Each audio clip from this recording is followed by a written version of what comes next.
Welcome to Coffee with Phil.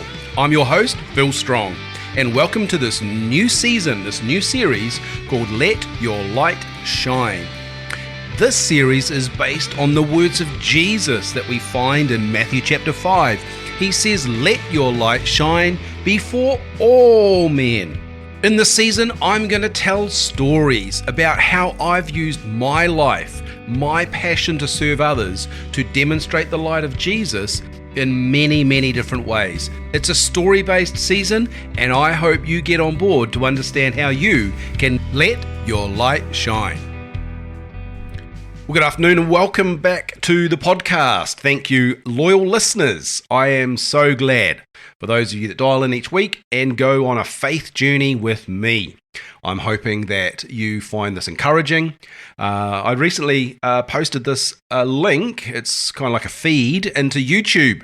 So for those that know people where English is their second language, there's now an option for you to send them a link to the podcast via YouTube, and then they can have it transcribed for themselves in the language of their choice. Well, isn't technology amazing? I've actually just done that with one of my recent books, book Hold Fast. I dumped a chapter of it into Google Translate to try and get it into Indonesian for my family in Indonesia, and sent it back across to a couple of different people, and they were like, "Hey man, this translation is really good."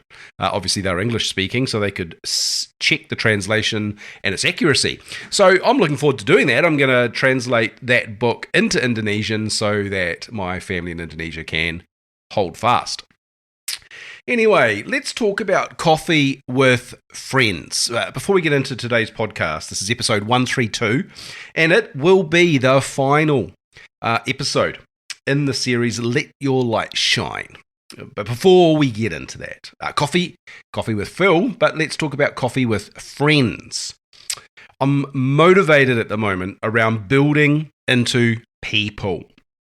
And what I mean by that, I've kind of learned by watching mentors and people that I admire and aspire to be like, and I see them sowing into people. I see them dropping seeds, I see them investing time, and I see them giving love.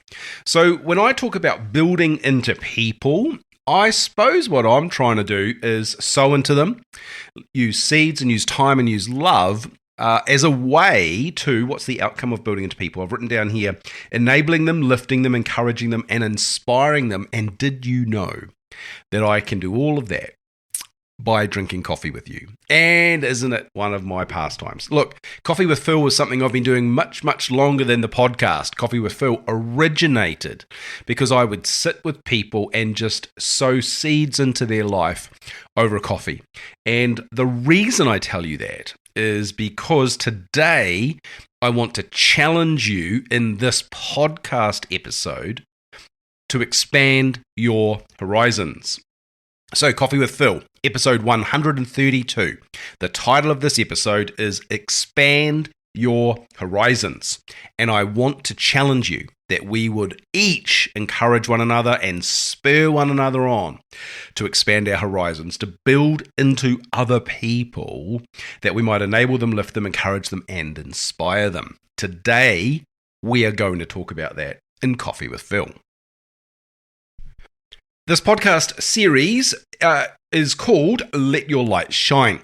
And it comes from, friends, Matthew chapter 5, and I've been quoting this at the beginning of each of the episodes in this series, mainly as a reminder to me as much as you. And I've been trying to read it from different versions. Today I decided just to read it from the Amplified Classic. You'll recognize the words, I'm sure. You are the light of the world. These are the words of Jesus in the Sermon on the Mount, Matthew chapter 5, verse 14. You are the light of the world. A city set on a hill cannot be hidden, nor do men light a lamp and put it under a measure, but on a lampstand, and it gives light to all in the house. Let your light shine. So shine before men, that they may see your moral excellence and your praiseworthy, noble, and good deeds, and recognize and honor and praise and glorify your Father who is in heaven. Friends, the three key things that I have really tried to reinforce through this season, this short series, is that we are made to shine. Number one, we're made to shine. Number two, our shining does affect others. And three, we should have our lives point to the Father.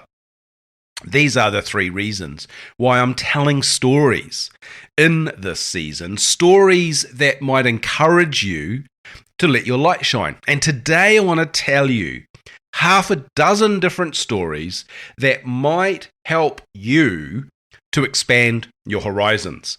Today, I want to specifically talk about missional activity. Missional activity meaning activity that's outside your comfort zone. Years ago, I used to be quite happy to invest in missions with finances, but not invest of myself. Now, in the last 10 years, maybe even the last 18 years, I've really challenged that paradigm, and I've come a full circle round to the other side, where I say the fundamental purpose of missional activity is it forces you to take the focus off yourself. And friends, in our comfortable Western middle-class world that we live in, we need to take the focus off ourselves. It's not an if, must, maybe, what if. No, you have to find a way to take the focus off yourself. I'm just going to apologize here. I've got a little bit of a cold today, and so if you hear me snuffling, or what you might not hear is me pausing to deal with said snuffles, it's just rubbish feeling like this. But just be grateful that I can share these thoughts with you without sharing my bugs with you. You are welcome. So what I want to say, I've got half a dozen stories I want to tell you. And because I really wanted this series to be grounded in practical stories, real stories from our journey, our family, because we kind of made a decision early on that we were just going to include our family in our crazy adventure, that they would grow up and grow into who God had prepared them to be. And we were going to facilitate that by making room for that growth to happen. And so you're going to hear stories now from Mexico, Uganda, Indonesia, and even Florida, would you believe? So let's tell the first story. I'm got a learning point for each one of them, but let me tell you the story first. So we were invited by some other friends in our church to join a team that ended up to be 4 families. So there were 8 parents and there were 14 children, ranging from maybe 7 through to 17. And we went to Mexico and we raised a lot of money to build houses. And in fact, the methods that we used to raise that money, I've spoken about previously. It's a whole nother episode. But the point is, I want to lead you to the story. We are in Mexico. We're in Mazatlan. We're up in the jungle. We're building these houses. They're sort of kit set. They're designed for idiots like me to be included. Screwing the frames together and putting the cladding on. All the kids are involved. They're painting, and Kathy's doing some plastering on the inside there. So they're kind of designed for everybody to get involved. And you know, we raised like $10,000 per house. That was the cost. We raised enough for 2 houses. And we're building these houses in the heat of the day. It's like a 4-day build project, I think. And it was hot, man. Like one day I cut myself, but my internal body temperature was so high and my blood was so thin that I couldn't stop bleeding. It was a bit of a worry. Anyway, as I'm sitting under the tree, bleeding away, I'm trying to rehydrate, I look across to the neighbor's house and I see the Mexican guy who was part of our team. He was part of YWAM and he's a local guy. And I see him because he's been with us, but he's in the house and he's got these big ice cold bottles of Coca-Cola and he's sitting in there and he's talking to the neighbours and giving them the free Coca-Cola and having a good old time while we're working our guts out, slaving away in the hot sun. I must say I was a little bit put off and put out by this. And anyway, not to hold a grudge, I thought, well, why is this happening and why am I feeling like this? Well, obviously I was feeling tired, worn out, bleeding, and way out of my comfort zone. But I asked one of the other locals who was more experienced in this kind of thing, how's this working? What's going on there? And he said to me, look, he said, here's the key. And this is my learning for you. These guys are going to stay here long after you've gone home. And they are focused, while you're building the house, they're building bridges into the community. They're building relationships. They're building connections. Your hard work, your generosity, your service of love for these people has made a way for that man there to build a relationship so that he can share the gospel of Jesus with them. Because he'll be here next week and you won't be. And I thought, wow, isn't that interesting? That we can all have a part to play. That often we think as the white man, we're like, well, we're going to fix all the problems. But we often, most often, have a very short-term focus. The truth is, I've never been back to Mexico to build more houses or to work with those people again. I've been in other directions, but the reality is, it's absolutely true, is that when we expand our horizons, we need to see that there's a long-term activity that needs to be established. And it really taught me, I suppose, around we all need to let our light shine, and that we had facilitated an open door into this part of the community where we were building 2 houses. When 14 white kids turn up, the whole neighborhood comes to have a look. So we were making doors open, really expanded my horizons to understand that it's long-term relationships of love with local people that will ultimately lead them to hear the message of Jesus. And I'm so thankful for the different missions experiences that I've been able to partake of, to enjoy, to suffer through, to travel in. It's not glamorous, but it is life-changing. So I want to speak to you now in the second story. I want to speak to you about a time we took our children to Uganda. And we took our children to Uganda because we had sponsored children, orphans, in Uganda, and their photos were part of our fridge, part of our family prayer time.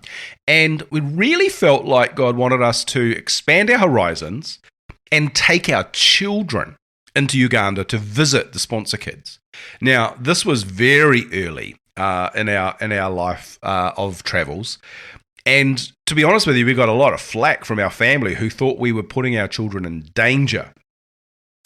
We went with a missions partner whom I knew, and so we were all organised and things were going okay. There's lots of stories from this trip, but the one that I want to share with you today is we were going to Uganda with the team. And I sat down with the New Zealand directors and I said, hey, look, we're going to go there. I know that this is going to change our family for the good. We're going to have a great time. But I said, what is something that we could enable to work to support the work you're doing there? What's on your strategic plan, and what is it that you've got ahead of you in the next 3 to 5 years that we could really put some weight behind? And so they took me through the strategic plan, and we need a well in this village, and we need a classroom in this village, and we really want to speed up the process here with our coffee plantation, and I weighed that up carefully and prayerfully, and I thought, well, there's a lot of good work here. We won't necessarily be able to do all of it, but what if we could do some of it? So I said to them, look, why don't I get together with some friends of mine, and we'll rally some money together.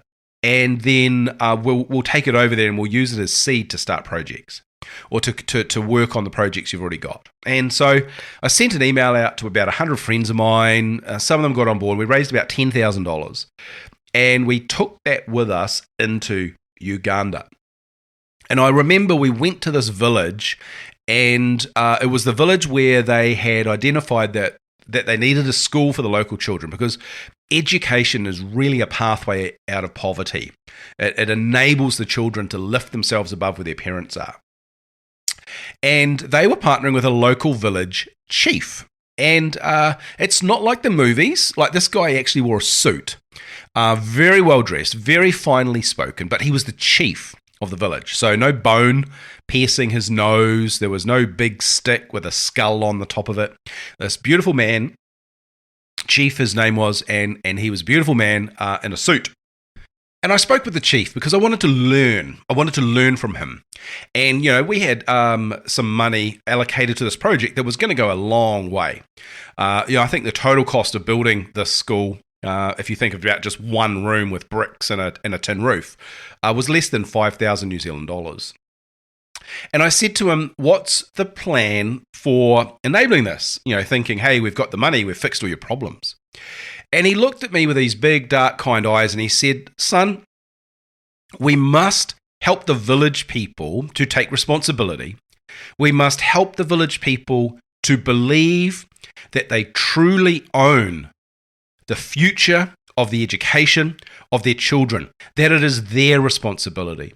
And so we will take this wonderful gift that you have prepared for us, and slowly we will join that money with the efforts of the local people so that they believe they have built the school.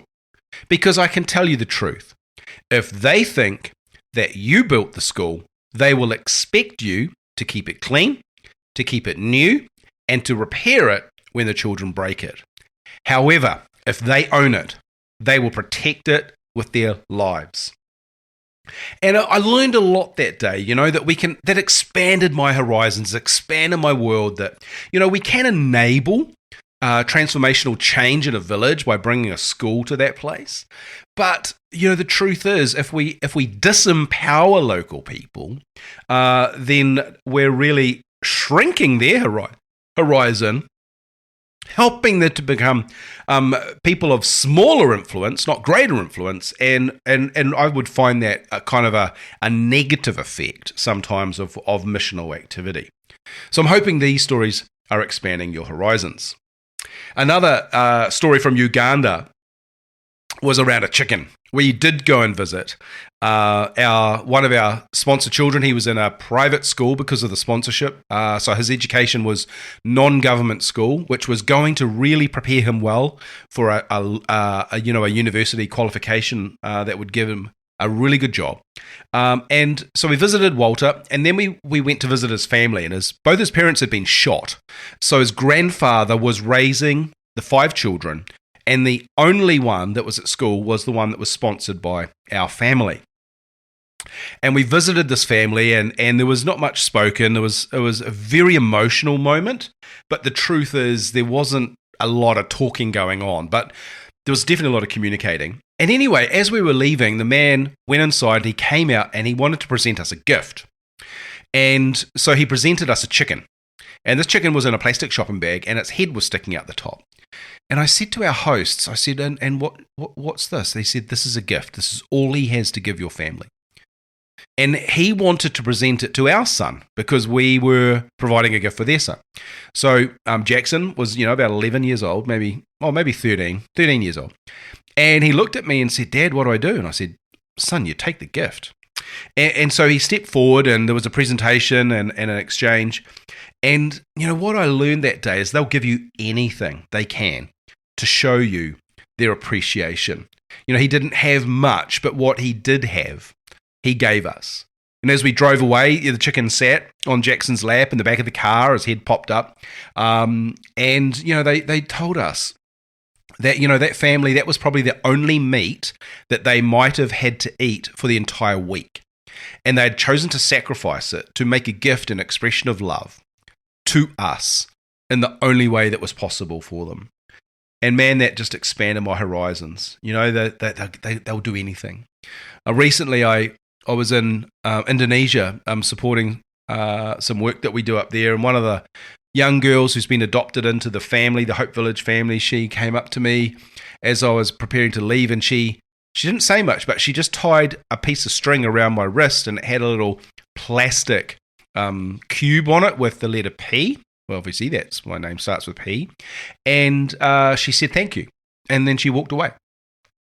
And this was a girl, teenage girl that I'd sat with the day before, and she showed me her school book. She showed me how much she enjoys science, and she showed me, how well she's doing, and she just wanted to give me something that showed her appreciation. And I came home, and it's not really my style to wear a string bracelet, but I said to my family, I told them the story, and I said, I'm going to wear this until it breaks. And, it was probably 6 months later that their piece of string just wore out. But I've kept the little bead in a little glass jar that's above my coffee machine. So when I make the coffee, I see the little bead and I remember her. And I pray for her. She's really expanded my horizons by the way that she gave me that gift. I want to tell you about one of my Indonesian family, a woman that I would consider like a daughter to me.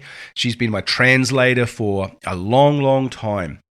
And she's had a rough spell. Her husband ran away with his other wife and went back to the Muslim faith.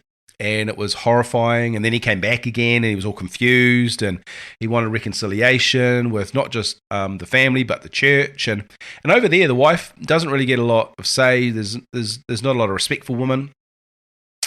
Anyway, he ultimately left, and it was not nice, but it's probably helpful. And I spoke with her while we were in the van traveling, and I said, "What's happening?" She says, "I've just moved house to be closer to the church for my children, and it's very expensive." And I said, "Well, how's it going?" I said, "How's your house?" And she says, "Well, we sleep on a mat on the floor." And I said, "Well, can we help? Can we buy you some furniture?" And she said, "Well, I would appreciate that." She knows that I love her. So, we went down shopping with her, and I think for $120 New Zealand, we bought an inner-sprung mattress for her to sleep on, some stuff for the kids. We bought some things for the kitchen. Do you know what she wanted? A plastic cupboard. And I said, "Why would you like this?" She said, "So my food doesn't sit on the floor, and so I can wash the dishes clean." It just blew me away. And later on, we were speaking, and I said to her, "Do you think you'll stay here for some time? Because this is a nice location." And she said, "Oh, it's very expensive." She said, "My brother paid the rent for the first year, but I do not know if I'll be able to pay the rent for the second year." And I said, "Oh, well, maybe we could help. Maybe I could arrange some friends that could provide gifts that will help you to pay your rent." Because I'm thinking, New Zealand, you're paying like $500 a week for your rent, maybe more. And I didn't expect it to be that much. But she said, "Oh, well, it's quite expensive. I would be too embarrassed to ask." I said, "Well, tell me, what would it cost?" And when we did the math and translated it back to New Zealand dollars, her rent for 1 year was $800. And I'm like, okay, I think we can help. I think we can find some ways to help you. We are so blessed, friends. We are so blessed where we live. We're so blessed with what we have access to. We're so blessed with the standard of living we have. And it wasn't a big sacrifice for me to spend $120 and kit out her house with some things that she thought were luxuries. So it wasn't much of a sacrifice, but it made a massive impact for her and her children. And I encourage you to expand your horizons in a way that you might be able to do something that could really make a difference in someone else's life. The fifth story I want to tell you is relating to Hope Village. It's a location we visit, and they have 65 resident children that have been adopted. Started out in 2014 after the great horrific tsunami in Indonesia that wiped out millions of people, and there were lots of orphans. And so these people started bringing them into a safe place, giving them hope, and now it's a significant organization making a great impact. And I love taking people there to visit, to stay there, to spend time with the children. These kids all have been saved out of horrific situations. They're saved into a loving family, They're saved into faith in Jesus Christ. And they're raised well. But you know what I love doing when I'm there? I just love taking time to go and sit in the playground or sit under a tree, and the kids will come and they'll sit with you, and you can play games with them. But one day, all I did was I just took them through my phone and showed them photos of my family and showed them photos of my friends. And I didn't have to give them anything. I didn't have to change their lives. I just had to be with them, because one of the things that you need to understand is that love is spelled T-I-M-E. Spending time with them, traveling all that way, just to sit with them and say, look, God loves you, I love you, and I want you to know that. And it's just revolutionized my world. The final story I want to tell or refer to, I want to point you back to Coffee with Phil, episode 130, because in that episode I told you a story about how we gave away school bags in Florida one Saturday morning to families, and we had an opportunity to pray with those families. But the learning point that I want to highlight again as it relates to this podcast episode, the key here, so go and listen to that story. It's in episode 130. I'm not going to tell it again. But the learning point is this: we must not prejudge who needs help in our own backyard. Look around your own street. You don't have to go to Uganda. You don't have to go to India. Sometimes mission starts in your own street. And I really want to challenge you to expand your horizons around what you see in your community. I think because there's so much that we can be doing that we choose not to do. And I am convicted by the story of the Good Samaritan in Luke 15, when a man asked Jesus, "Who is your neighbor?" And he goes to tell a story about two Christian guys who rejected the opportunity to help a man who had been beaten and robbed. And yet the Samaritan, who was despised by the leaders of the church, decided he would stoop down, he would stop, he would pay for the man's accommodation, he would pay for his treatment, and he would look after him. This, Jesus says, this is your neighbor. And I'm challenged by that. So as I close this series, I want to say, let your light shine. Let your light shine here, let it shine far, let it shine through your life. As I often say, your friends and your neighbors, they're not reading a Bible, but they are reading your life.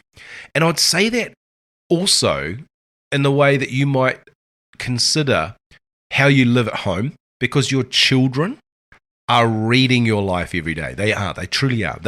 One of the worst things that happens in Christian families is a lack of integrity. And what I mean by that is parents say one thing and do another, but kids see right through that. And often kids will look at the lives of their parents and they go, well, what use is having faith if it doesn't translate into a life transformed? And they walk away because they're like, well, my parents don't value it. They speak it, but they don't do it. And so if you're a parent, I urge you to make your first mission field your family. Let your light shine in your family, that you would shine in a way that affects your kids, and that you would also point them to the Father, for He is the Father of all, and He loves them as He loves you, and He wants them to be loved by Him, to know that they're loved by Him, to be connected to Him personally. And so I urge you to do that. Friends, I have enjoyed taking time to share some stories in this series. Let your light shine. Please help me by sharing this episode or another episode with someone you know. Send them a link. Say, hey, I think you're going to love this. Coffee with Phil. Get on the podcast. Make sure you subscribe. And make sure you drink good coffee. Until then, friends, until I'm back with you, God bless you. I look forward to an interesting series starting next at episode 133, and I hope that you'll join me there. Until then, God bless.